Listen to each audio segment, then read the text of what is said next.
Tonight is the culmination of the efforts for some of the world's most talented young players. It is a time for their dreams to be realized and to be welcomed to the elite group of players that are called NBA players.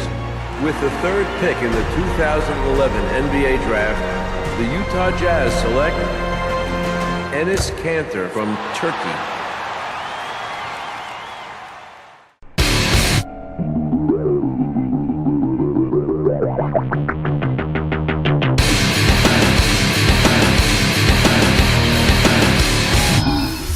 Hey yo guys, this is Jerrod, aka the Saint of Sins on Xbox Live, coming back with some more NBA 2K12 MyPlayer mode as we venture back onto the road to Springfield, featuring the defensive point guard, Saint Jerrod. After a rather pedestrian performance from all involved in the rookie showcase, the stock value of everyone seems to be steady where they were prior to the big game at the Garden. Thus far, the draft position of Jerrod seems to be firmly certain that he'll be playing behind Steve Nash in Phoenix. And given that system is built to run a pass-first point guard, something Jerrod will look to become once he gets his feet wet within the league, it should serve him well for the duration of his career there. It seems the Suns really like the idea of trying to rebuild now while Nash is still on the team, and stockpiling Jerrod on the bench for a season might serve the franchise well in the long run. After all, we've already seen that defense is going to be the strength of Saint's game, but offense is certainly something he'll need to learn. With a pass-first mentality, it's likely the best option to open him up for scoring later on. Besides, Saint is the kind of player that likes to take care of the ball, so having a system in place that keeps their players moving to allow others to score will prevent him from having to be the points creator. And with that kind of system in place for him, Jerrod can focus on chasing down John Stockton's all-time assist record. 15,806 is just a number waiting to be crushed. The only sad part about this chase is it likely won't be done in Utah, keeping the record there. But hey, legends are born in the shadow of great things, and there's no greater shadow being cast over the 6'even" Vlade Divac. But it would have been a cool feat to provide the Jazz with the stability at the point for the first time in over a decade. Jerrod becoming a main staple there would have anchored down the franchise with its sterling roster of bigs in need of direction and leadership. I was actually starting to fall in love with the idea of seeing Jerrod play in Utah. But we can't dwell on that for much longer. Jerrod's gonna have a bright future waiting for him down in Phoenix. Come on, Stern, let's get to the money pick.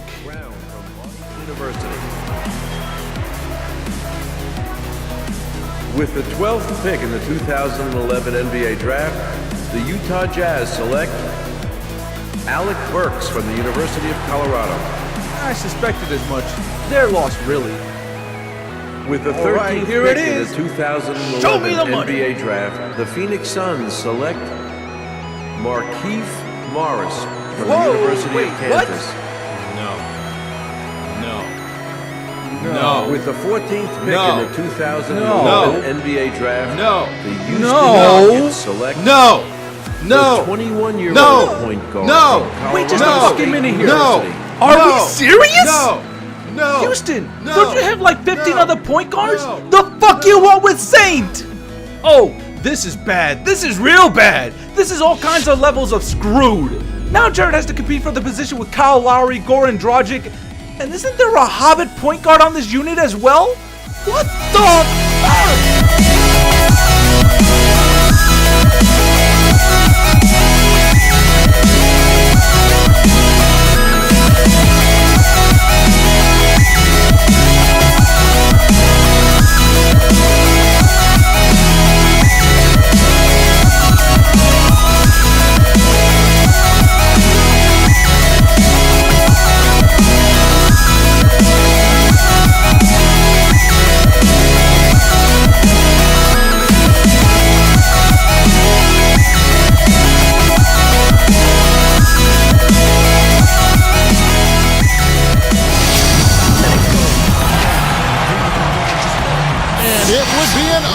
Statement to say that we're glad to have you here for the opening day of the NBA.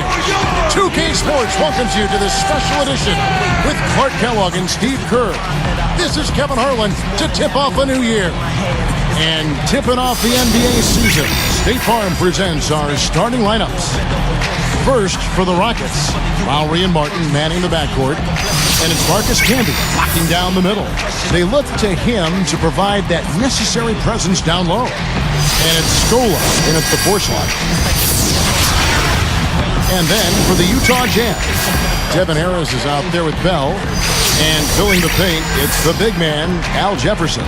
He is certainly a stabilizer for him. They count on his presence and his production. Then there's Howard, and it's Millsap in at the four-man position. When you look at the There's no escaping this reality. Jerrod is stuck in Houston for the next 3 years, and this is a roster in turmoil. So in order to stand out and become the actual future that Houston seems invested in hyping him up as, Saint has taken on a whole new look and persona. He's looking to impress and showcase that he's a reliable leader in the making both on and off the court. And to demonstrate his commitment, gone is the shaggy, unkempt beard and hair.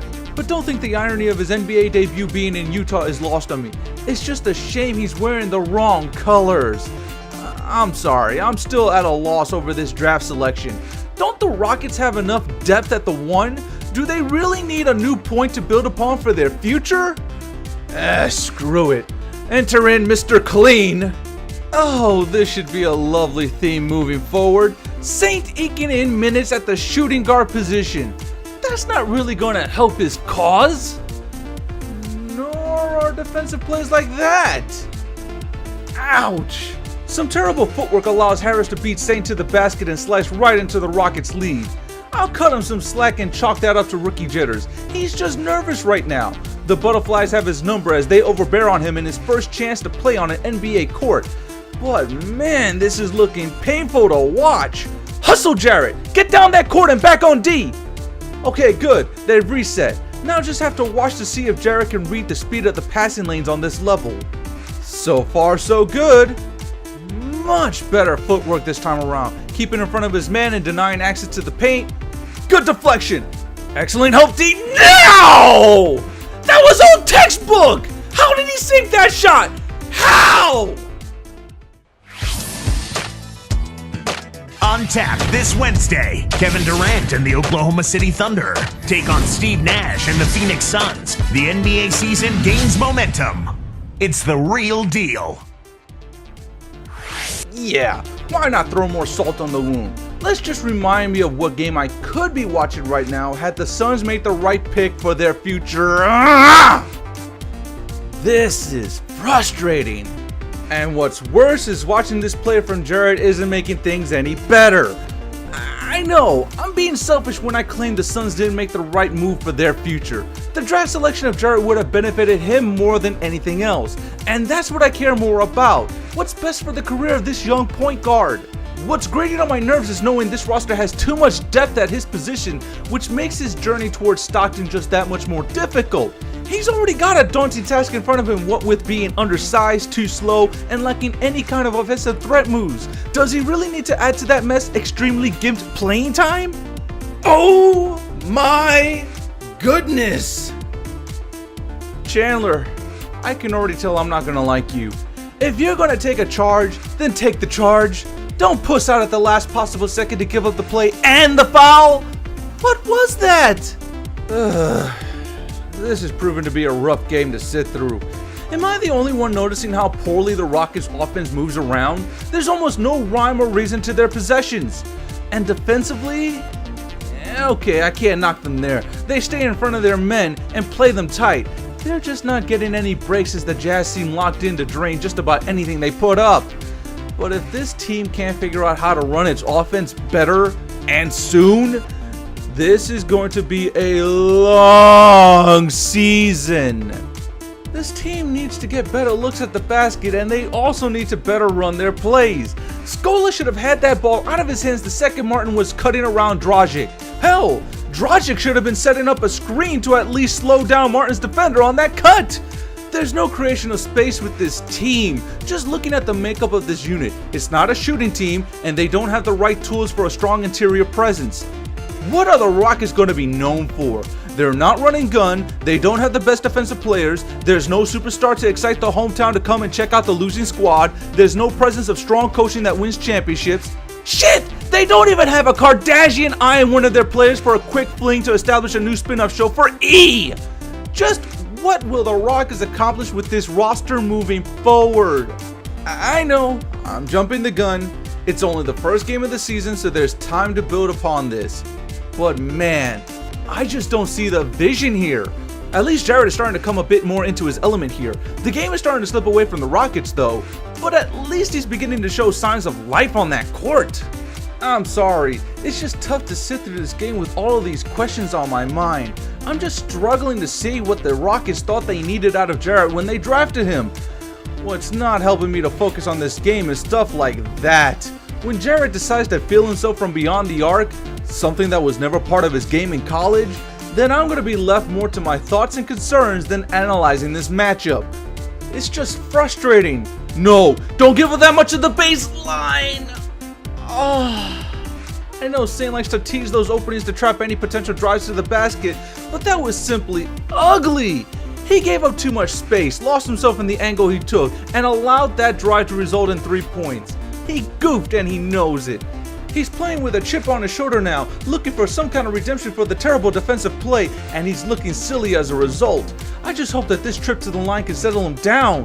He can't start feeling like he has to do more than he can to try and keep this game within reach. He's going to need his teammates to pick him up after this one. Again, he's not a points creator, he's a distributor. He has to fill in that role, otherwise this game is going to slip away from them completely. It's just so concerning to see how this team functions. And I think the problem is more on the makeup of the team than the coaching. Right now, it's looking like if Saint sinks, then the rest of the team sinks, because he's the one running this floor. He just seems lost out there, and everyone else is feeding off of that confusion. Maybe Mikhail can fix this during the half. Just settle everyone down and get them focused for the third quarter. The team's going to need some influence and better instructions if they want to reverse this game's outcome in their favor. Allow him to continue to hurt him like this. And that concludes the first half. It's the NBA on 2K Sports from Energy Solutions Arena in Salt Lake City.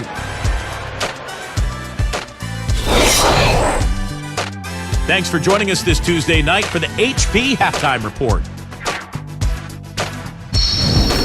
Out at Energy Solutions Arena, the Jazz with the lead against Houston. They're looking to climb above 500 here in the early going. You can talk about lights out shooting, but this is out of this world. They simply can't miss out there. The Rockets have been plugging away. They're stroking it from outside, hitting the 3 ball with ease. Some fantastic play from these two. You can see it early on. Hopefully they can keep it going in the third. It's been fun. Fun is not the term I'd use to describe this game. Depressing? That's more appropriate.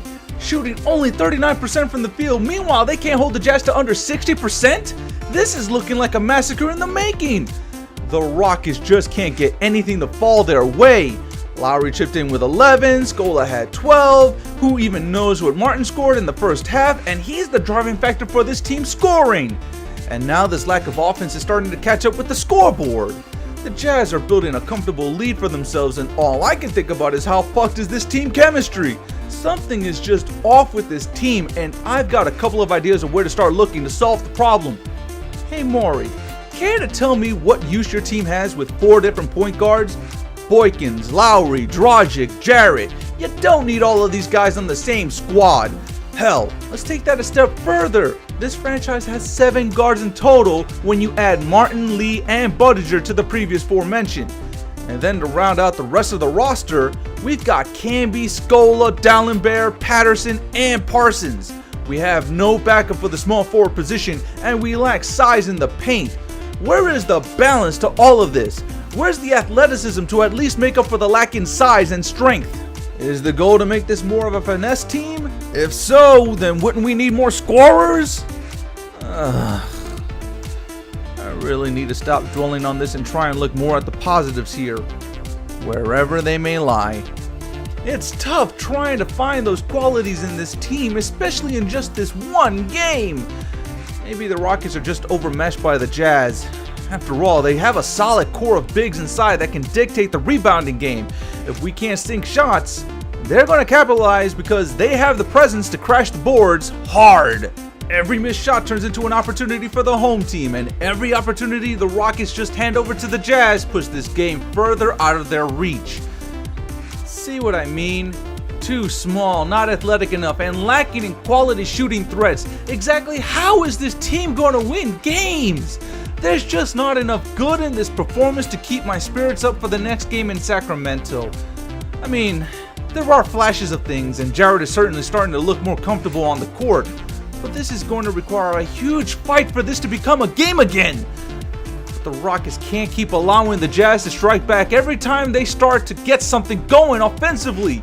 We can't keep allowing them to pull away every time we try to narrow the margin. If the goal is to pull this within 10, then defense needs to step up and shut down Utah. Now! That means getting more physical on the inside, boxing out on defense to prevent any second chance looks that could stretch this lead out further, being smarter with the ball and getting better looks at the basket. Simple things that I haven't seen from this team all game long. There's just got to be a push at some point to show me that this team isn't just going to roll over and die. It's a long season, but I'd like to see some signs of life right now.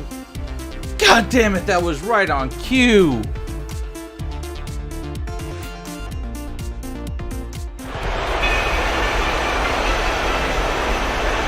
It's time for the fourth quarter and time to check in with the fourth member of our team, Doris Burke, for our Sprite Spark Report.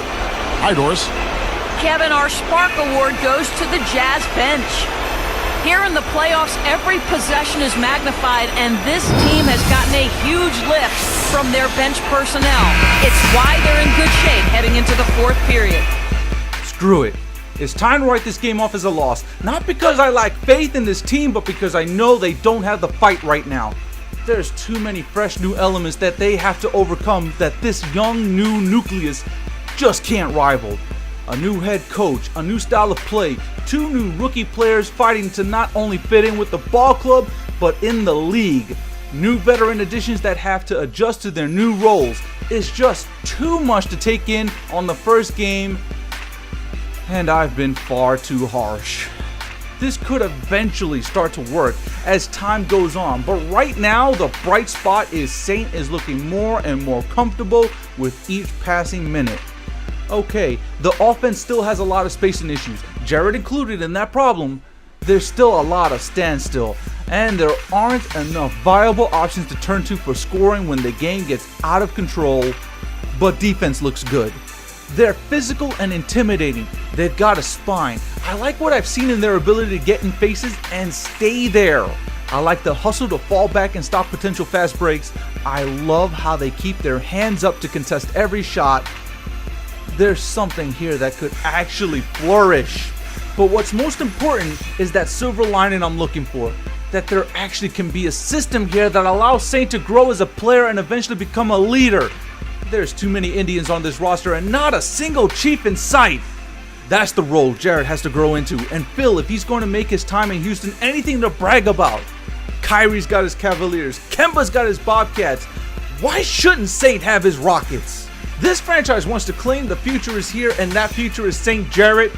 Then I hope he embraces it fully. Hell, I hope I can embrace that fully as well.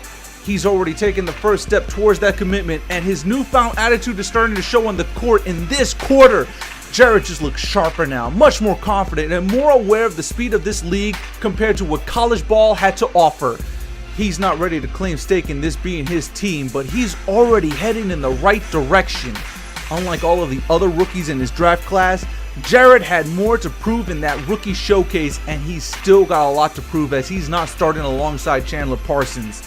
This is the quarter that Saint is looking to make a statement. He will not be undervalued for much longer. This quarter alone has shown so much more from this team than any other quarter. There's some actual fight here, and Jerrod seems to be leading the charge. It's like I said earlier, the team seems to be feeding off of him and his emotions. Earlier when Saint was confused and uncomfortable with the speed of the game, the rest of the team looked sluggish. Now that he's playing with more confidence, the rest of the team looks stronger and is making better plays. The trust will come in time, but so far there's already a great lend of that to the young guard out of Colorado University. All in due time.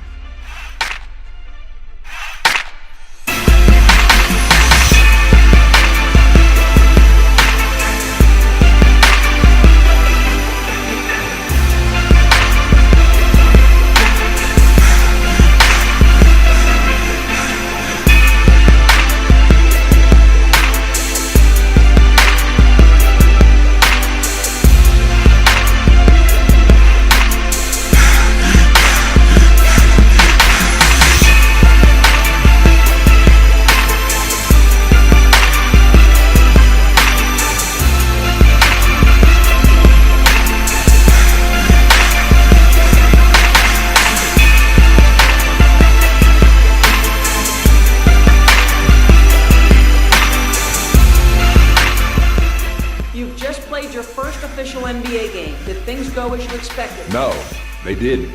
I was hardly out there. Coach keeps telling me they want to bring me along slowly, but that's just crazy. Get me out there more. I know I can contribute a lot more to this team in the starting lineup. Getting bench minutes is just keeping me from breaking out that much longer. Did MJ ever come off the bench? Magic? The answer is no, so I shouldn't be either.